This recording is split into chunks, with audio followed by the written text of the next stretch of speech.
அதிலே இலங்கை B category, ஏ category மட்டும்தான் போக வேண்டும், சிடி போக முடியாது என்று ஒரு கட்டளை, ஒரு அறிவுறுத்தல் வழங்கப்பட்டிருக்கிறது. உண்மையிலேயே இது மாற்றப்பட வேண்டும்.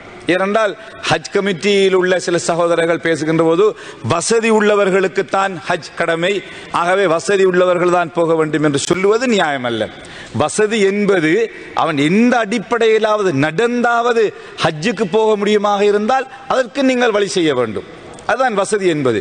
பெரிய நாங்கள் அவர்கள் யாரும் உங்களுடைய அதை விடுத்து அதே ஏனென்றால் நாங்கள் பி கேட்டகரியிலே போகணும், மினாவிலே ஏசி டென்டிலே இருக்க வேண்டும், புஃபேயிலே நாங்கள் சாப்பிட வேண்டும் என்று யாரும் கேட்கவில்லை. குறிப்பாக இந்த அமைச்சை பொறுப்பேற்றிருக்கின்ற கௌரவ அமைச்சர் அவர்களும் பிரதி அமைச்சர், அமைச்சினுடைய செயலாளர், அதிகாரிகள் மிக சிறப்பான முறையிலே இந்த அமைச்சை நீங்கள் பொறுப்பேற்று எந்தவிதமான ஒரு வேறுபாடும் இல்லாமல் நீங்கள் உங்களுடைய பணியை செய்து கொண்டிருக்கிறீர்கள். குறிப்பாக பல்வேறுபட்ட பொருளாதார சூழ்நிலைகளுக்கு மத்தியிலும் நோன்பு மாதத்திலே பாவிப்பதற்காக பேரிச்சம்பளங்கள் நாட்டுக்கு வந்தபோது அவற்றை இறக்குமதி செய்வதற்கான இறக்குமதி டியூட்டி அந்த வரியை நீங்கள் நீக்கி அதனூடாக பல அமைப்புகள், நிறுவனங்கள் நாட்டுக்குள் கொண்டு வருவதற்கு உதவி செய்திருக்கிறீர்கள். அதேபோன்று பல்வேறுபட்ட நீண்ட காலமாக தீர்க்கப்பட வேண்டிய பல பிரச்சனைகளுக்கு தீர்வு காண்பதற்கான பல நடவடிக்கைகளை நீங்கள் மேற்கொண்டு வந்திருக்கிறீர்கள். ஆகவே கௌரவ அமைச்சர் அவர்களே, உங்களுக்கும் உங்களுடைய அமைச்சினுடைய அதிகாரிகளுக்கும் எங்களுடைய நன்றிகளையும் பாராட்டுக்களையும் முஸ்லிம் சமூகத்தின் சார்பிலே தெரிவிப்பதில் நாம் மகிழ்ச்சி அடைகின்றோம். குறிப்பாக உங்களுக்கு தெரியும், இந்த நாட்டிலே கிட்டத்தட்ட 321 அரபு கல்லூரிகள் பதிவு செய்யப்பட்டிருக்கிறது. அதேபோன்று 132 அரபு கல்லூரிகள் பதிவு செய்யப்படாமல் இயங்கிக் கொண்டிருக்கிறது. அதிலே 72 அரபு கல்லூரிகள் தங்களுடைய பதிவுக்காக விண்ணப்பித்திருக்கிறார்கள். இன்னும் இந்த அமைச்சூடாக அந்த விண்ணப்பங்கள் பதிவு செய்யப்படவில்லை. ஆகவே கௌரவ அமைச்சர் அவர்களே, பதிவு செய்யப்பட்ட விண்ணப்பங்கள் அனுப்பி வைத்த அந்த அரபு கல்லூரிகளுடைய விண்ணப்பங்களை சரியான முறையிலே பரிசீலனை செய்து அவற்றை விரைவாக நீங்கள் பதிவு செய்வதற்குரிய நடவடிக்கைகளை மேற்கொள்ள வேண்டும் என்று சந்தர்ப்பத்தில் கேட்டுக்கொள்ள விரும்புகிறேன். அதேபோன்று இந்த நாட்டிலே இருக்கின்ற சகல அரபு கல்லூரிகளுக்கும் இடையிலே ஒரு காமன் சிலபஸ், ஒரு பொதுவான பாடத்திட்டத்திலே இதனை கொண்டு செல்ல வேண்டும். ஒவ்வொரு அரபு கல்லூரிகளும் ஒவ்வொரு பாடத்திட்டத்திலே அவர்கள் கல்வி கற்பதால் ஒரு பொதுவான சிலபஸில் என்கின்ற ஒரு நீண்ட காலமாக கிட்டத்தட்ட 10 வருடங்களுக்கு மேலாக பேசி வந்த ஒரு நிலைமை. இறுதியிலே அதற்கான ஒரு பாராளுமன்ற 2020 பிப்ரவரி 19 இடம்பெற்ற ஓவர்சைட் கமிட்டி பார்லிமெண்டிலே அதுக்கான அங்கீகாரம் வழங்கப்பட்டு அதுக்கு பிறகு புத்த சாசன அமைச்சு 2022 ஆண்டு அதற்கு ஒன்று experts committee, specially under professors தலைமையில் ஒரு கமிட்டி நியமிக்கப்பட்டு தற்பொழுது அந்த கமிட்டியும் கொடுக்கப்பட்டு இறுதியிலே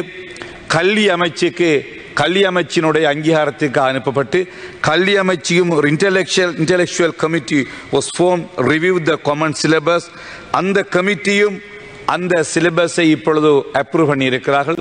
ஆகவே கௌரவ அமைச்சர் அவர்களே, உங்களுடைய காலத்திலே இதற்கான உரிய நடவடிக்கைகளை நீங்கள் மேற்கொள்ள வேண்டும். கல்வி அமைச்சோடு தொடர்பு கொண்டு இந்த பணியை நீங்கள் செய்ய வேண்டும். நீண்ட காலமாக இது இழுபட்டு வருகிற ஒரு விஷயம். உங்களுடைய தலைமைத்துவத்தில் இந்த பணி இடம்பெற வேண்டும். இதற்கு எல்லா கட்சி அரசியலுக்கு அப்பால், கட்சிகளுக்கு அப்பால் எல்லா பாராளுமன்ற உறுப்பினர்கள், எல்லா அரபு கல்லூரிகள், அதனை நிர்வகிக்கின்ற நிர்வாகிகள், இஸ்லாமிய நிறுவனங்கள் அதற்கு பூரண ஒத்துழைப்பை வழங்க வேண்டும் என்று சந்தர்ப்பத்திலே நான் கேட்டுக்கொள்ள விரும்புகின்றேன். அதேபோன்று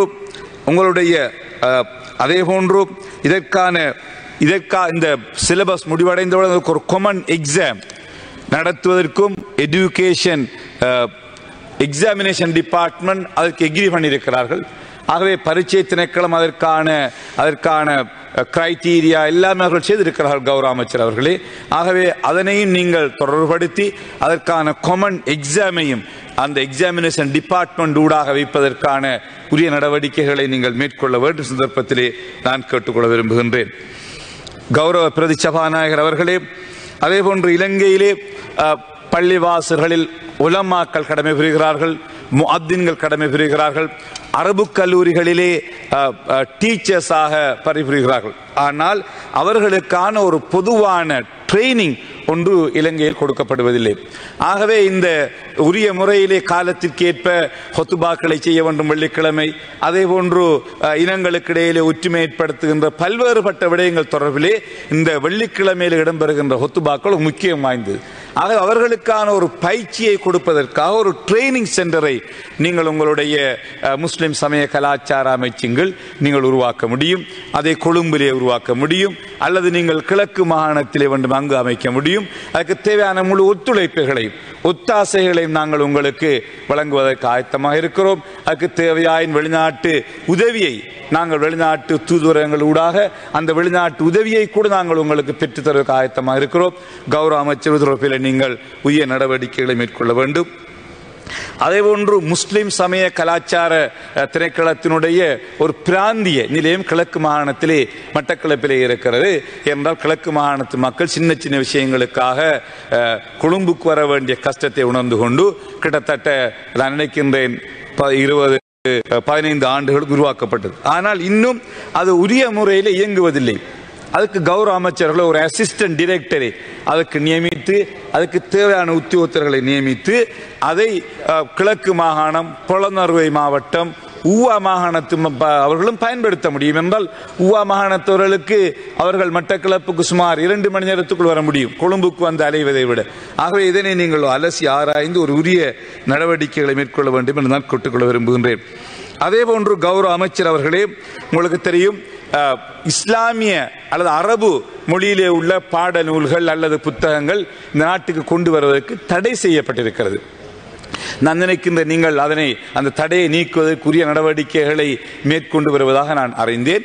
அது தடை நீக்கப்பட வேண்டும். ஏனென்றால் குறிப்பாக நமது நாட்டுக்கு நிறைய அரபிகள் அல்லது அரபு மொழியை பேசுகின்றவர்கள் மத்திய கிழக்கிலிருந்து உல்லாச பயணமாக வருகிறார்கள். அவர்களுக்கு மத்தியிலே இருக்கிறது அவர்கள் வழக்கமாக ஓதுகின்ற குர்ஆனை அவர்கள் வரும்போது கொண்டு வருவார்கள். அண்மை காலங்களில் விமான நிலையத்திலே வைத்து அந்த குர்ஆனை கூட பறித்து விட்டார்கள் என்றால் கொண்டு செல்ல முடியாது என்று. அதே போன்று சில பேராசிரியர்கள் அவர்களும் இந்த நாட்டுக்கு வந்தபோது அவர்களுடைய சில புத்தகங்களை அரபு மொழியிலே எழுதப்பட்ட அவர்களுடைய புத்தகங்களை கொண்டு வந்திருக்கிறார்கள். ஆகவே இது அரபு மொழியிலே இருக்கிறது என்பதற்காக கஸ்டம்ஸிலே அதனை பறித்து விடுகிறார்கள். ஆகவே இது ஒரு கவலையான ஒரு விஷயம்.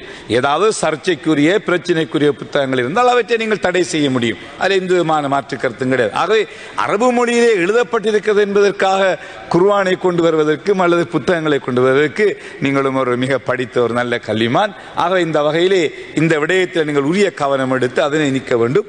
குறிப்பாக சவுதி அரேபியாவிலிருந்து ஒரு தனவந்தர் இலங்கைக்கு சுமார் கிட்டத்தட்ட பல தமிழில் மொழிபெயர்க்கப்பட்ட குர்ஆன் பிரதிகளை அவர் அனுப்பியிருந்தார். உங்களுக்கு தெரியும், நீங்கள் சவுதி அரேபியாவுக்கு சென்ற போது கூட இது உங்களோடு பேசப்பட்டதாக நான் அறிந்தேன்.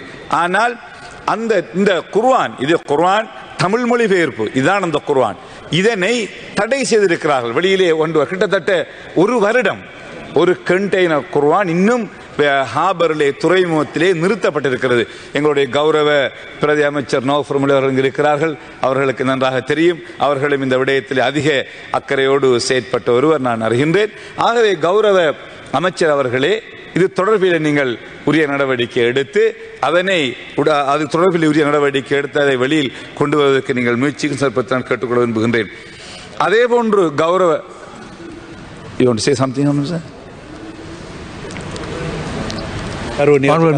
තුමනි ඉතා කෙටියෙන් උත්තර දෙන්න කැමති ගරු මන්ත්‍රීතුමා මතු කරපු කාරණයට. මම හිතන්නේ මුල හරිය ඔබතුමා මතු කරපු ගැටලු ටික පිළිතුරු ඔබතුමාම සාකච්ඡා කරා. විශේෂයෙන්ම අරාබි පාසල් වල තත්ත්ව විෂය නිර්දේශය අපි විද්වත් කමිටුවක් පත් කරපු බව, අධ්‍යාපන අමාත්‍යාංශයට යොමු කරපු බව, පසුගිය කාලේ ඔබතුමා වාචික ප්‍රශ්න හැටියට විමසලා තිබුණා. මේවා මම මේ පිළිතුරු සභාගත කරලා තිබෙනවා. ගුරුවරුන්ට අවශ්‍ය පුහුණුව දිය යුතුයි. ඒක අපි පිළිගන්නවා. ඒක පිළිබඳ වැඩසටහනක් සකස් කරලා ගන්න පුළුවන්.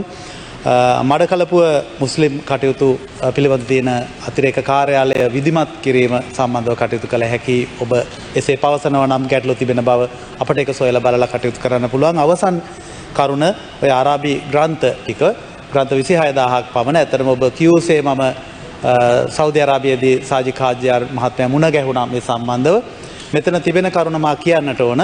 මේ පිළිබඳ විශාල කාලයක් යොදවලා මම සොයා බැලීම් කරලා තිබෙනවා. විද්වත් කමිටුව නැවත නැවතත් කැඳවලා තොරතුරු සොයලා බැලුවා. නිකම් මේවා තහනම් වෙන්නේ හෝ සීමා පැනවෙන්නේ නැහැ. ආරක්ෂක අමාත්‍යාංශයේ නිර්දේශ මේවට අවශ්‍ය වෙන බව ඔබතුමාලා දන්නවා.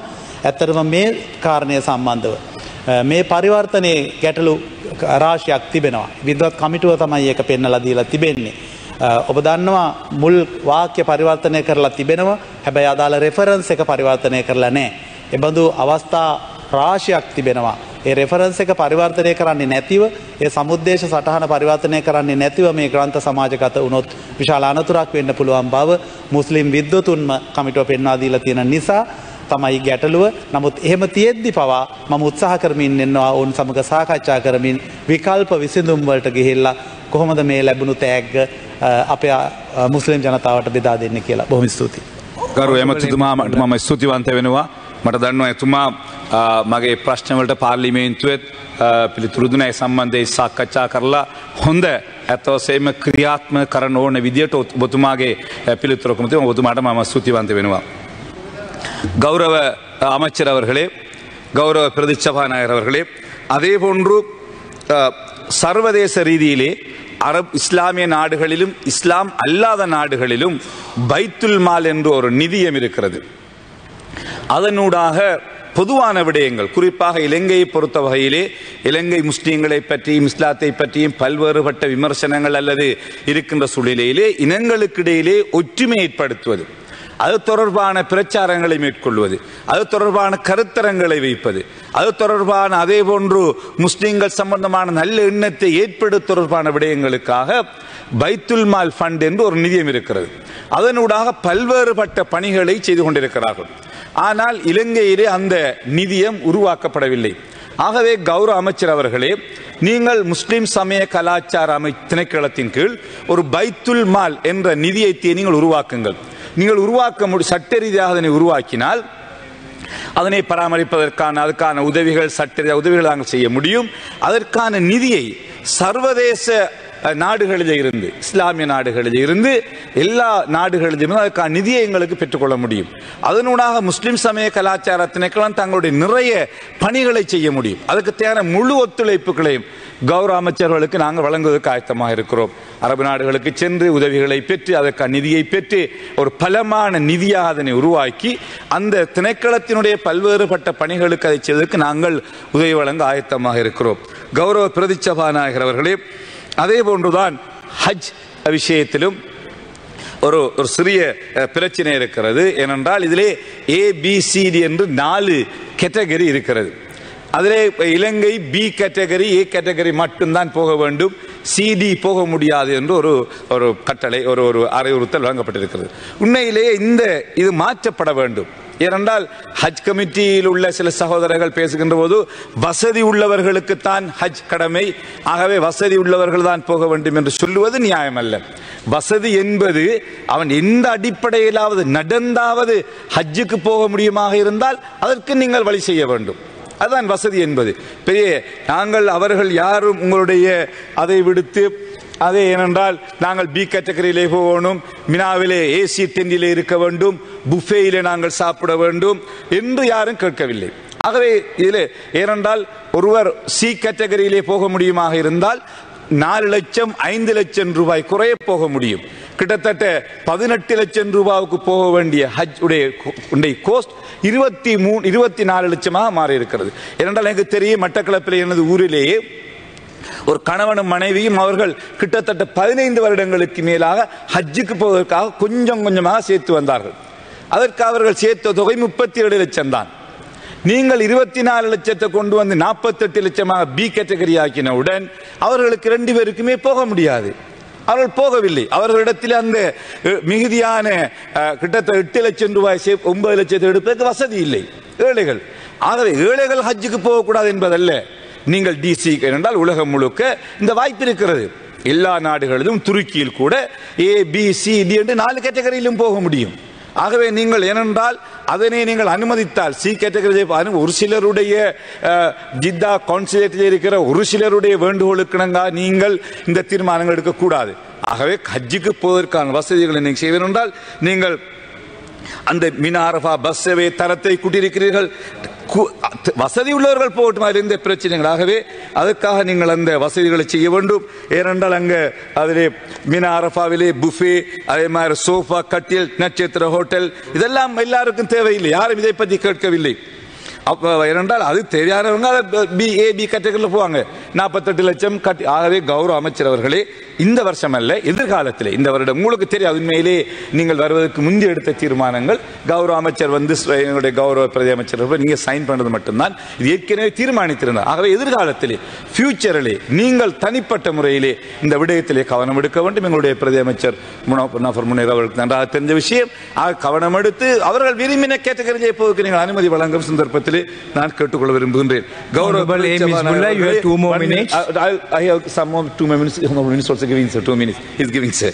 ஆகவே வக்ஃப் போர்டிலும் எங்களுடைய கௌரவ உதுமால பேபி அவர்கள் சொன்னார்கள், பொலிட்டிக்கல் இன்வால்வ்மெண்ட் அதை நீங்கள் தவிர்த்துக் கொள்ளுங்கள். ஏனென்றால் அது வக்ஃப் போர்டுங்கிறது இண்டிபெண்டன்ட் பாடி. எம்பிமார் போயிட்டு போர்டை நியமிக்கிறது, வக்ஃப் போர்டு நியமிக்கிறது, அதுக்கெல்லாம் நீங்கள் கடந்த காலங்களில் இருந்தாலும் எதிர்காலத்தில் நீங்கள் அதுக்கு அனுமதிக்காதீர்கள். அது வக்ஃப் போர்டு அவர்கள் இண்டிபெண்டனாக போய் ஒபிஷியலி ட்ரஸ்டி போர்டை தெரிகின்ற ஒரு சிஸ்டத்தை ஸ்ட்ரிக் பண்ணி நீங்கள் எந்த காரணம் பொலிட்டிக்கல் எம்பிமார கடிதங்களுக்கு போர்டு நியமிக்கிறது, ட்ரஸ்டிஸ் நியமிக்கிறது, டோட்டலி அதை நீங்கள் நிறுத்தவும் சந்தர்ப்பத்தை நான் சொல்லிக்க விரும்புகிறேன். அதே போன்று மகர பிரிசன் பள்ளிவாசல் சம்பந்தமாக நீங்கள் கௌரவ அமைச்சர்கள் சொன்னீர்கள். உண்மையிலேயே இந்த matter discuss Pannapattu the former president honorable Ranil Wickremesinghe periodல இது discuss Pannapattu prison department they have agreed to release 10 purchase of land. I have the minute of the presidential secretariat report. So அப்ப அந்த 10 purchase release அவர்கள் agri பண்ணி அந்த release பண்ண முடியுமாக இருந்தால் அதை ஏனென்றால் 350 குடும்பம் அங்க வாழுகிற 350 குடும்பம் ஒரு தங்களுக்கு ஒரு பள்ளிவாசல் இல்லாமல் தொழ முடியாமல் இருக்கிறார்கள். 5 கிலோமீட்டருக்கு போக வேண்டும் வேற பள்ளிவாசல். உண்மையிலே ரொம்ப கஷ்டமான ஒரு விஷயம். கிட்டத்தட்ட 110 வருடங்கள் பழமை வாய்ந்த ஒரு பள்ளிவாசல், more than 110 years old. this ஆகவே ஆஃப்டர் ஈஸ்ட் அட்டாக் இந்த பள்ளிவாசல் மூடப்பட்டிருக்கிறது. ஆகவே கௌரவ அமைச்சர் அவர்களே, நீங்கள் உரிய கவனம் எடுத்து அதனை செய்தால், அதனை காணியை ரிலீஸ் பண்ண நாங்கள் அந்த பள்ளியை கட்டி முடிப்போம். அதில் எந்த பிரச்சனையும் கிடையாது. அதை இந்த சமூகம் சார்பிலே கட்ட முடியும். ஆகவே நீங்கள் அவசரமாக அதற்கு நடவடிக்கை சொல்லி விரும்புகிறேன். அதே போன்றுதான் கௌரவ அமைச்சர் அவர்களே, நுவரெலிய நோர்வுட் பிரதேசத்திலே ஒரு பள்ளிவாசல் இருக்கிறது, மிக பழமையான ஒரு பள்ளிவாசல். அந்த பள்ளிவாசலுக்கு வருமானம் இல்லை என்பதற்காக 100 வருடங்கள் பழைந்த ஒரு பள்ளிவாசல். ஆகவே அந்த பள்ளிவாசலுக்கு இந்த வருமானம் இல்லை, ஏழைகள் வாழுகிற ஒரு பள்ளிவாசல் என்பதால் மேர்சி லங்கா நிறுவனம் 5 வீடுகளை கட்டி கொடுத்தார்கள். அந்த வீடுகளிலே இருந்து வருமானம் வர வேண்டும். முஅத்தின் இமாம்களுடைய சம்பளத்தை கூட கட்டி கொடுத்தார்கள். கட்டி முடிந்ததன் பின்னர் தான் பிரதேச செயலகம் வந்து இது எங்களுடைய அரச காணி என்று அந்த காணியை அவர்கள் அரச காணி என்று தடுத்து வைத்திருக்கிறார்கள். உண்மையிலேயே அதுக்கு பின்னர் இது தொடர்பாக டிசிசியிலே பல இடங்களிலே கூட்டங்கள் நடக்கப்பட்ட டிஸ்கஷன் நடந்தது. ஆனால் இன்னும் அந்த விடயங்கள் முழுமையாக முடிவுறப்படவில்லை. ஆகவே அந்த கௌரவ அமைச்சர் அவர்களே, அந்த அப்படி அரச காணியாக இருந்தால் தவறுதலாக கட்டப்பட்டிருந்தால் அதை லீஸுக்கு கொடுங்கள். அதுக்கு தேவையான நிதிகளை நாங்கள் கொடுத்து அந்த லீஸை நாங்கள் பெறுகிறோம், பிரச்சனை இல்லை. பள்ளிவாசல் அதை லீஸிலே கொடுங்கள், அதுக்கு தண்ணியை நாங்கள் செலுத்தி அந்த பள்ளிக்கு பெற்றுக் கொடுக்கிறோம். அதை வர அந்த இப்பொழுது பிரதேச செயலாளர் அந்த 5 வீடுகளிலும் மேர்சி லங்கா நிறுவனம் கட்டி கொடுத்த பள்ளிக்கு கட்டி வந்த வீடுகளிலும் அவர்களுடைய நோர்வுட் டிஎஸ் ஆபீஸினுடைய பியோன்மார் தங்குவதற்கு கொடுத்திருக்கிறார்கள், அங்கே தங்கி கொண்டிருக்கிறார்கள். கௌரவ அமைச்சர் அவர்களே, நீங்கள் இதிலே ஒரு உரிய நடவடிக்கை எடுத்து இதை கொடுங்கள் அந்த பள்ளிவாசலுக்கு. அதுக்கு தான் நிதிகள் ஏதாவது கொடுப்போம், நாங்கள் அதை உதவி செய்வதற்கு பேமெண்ட் ஆயத்தமாக இருக்கிறோம். அதை நீங்கள் உடனடியாக மேற்கொள்ளவும் சந்தர்ப்பத்திலே நான் கொட்டுக்கொள்ள விரும்புகின்றேன். ஆகவே கௌரவ அமைச்சர் அவர்களே, உங்களுடைய இந்த பணிகள் குறிப்பாக முஸ்லிம் சமய கலாச்சார அமைச்சினுடைய திணைக்களம் ஒரு முக்கியமான திணைக்களம். உங்களை போன்ற ஒரு நல்ல சிறந்த ஒரு கல்விமானுடைய ஒரு பொதுவாக நாட்டு பற்றி சிந்திக்கும் நிலைமையில் வந்திருப்பது மிக சந்தோஷமான விஷயம். குறிப்பாக அதிமேதகு ஜனாதிபதி அவர்களும் இனங்களுக்கு இடையிலே ஒற்றுமை இனங்களுக்கு இடையிலே ஒற்றுமை ஏற்படுத்த வேண்டும், இனங்களுக்கு இடையிலே ஒரு நிலைமையை கொண்டு வர வேண்டும் என்ற ஒரு சொல்லியிருக்கிறார்கள். உண்மையிலே எங்களுடைய கௌரவ அமைச்சர் அவர்களும் இப்பொழுது அந்த பத்திர அறிக்கையை தொடர்பாக தன்னுடைய நிலைப்பாட்டை சொன்னால் மிகவும் சந்தோஷப்படுகின்றோம்.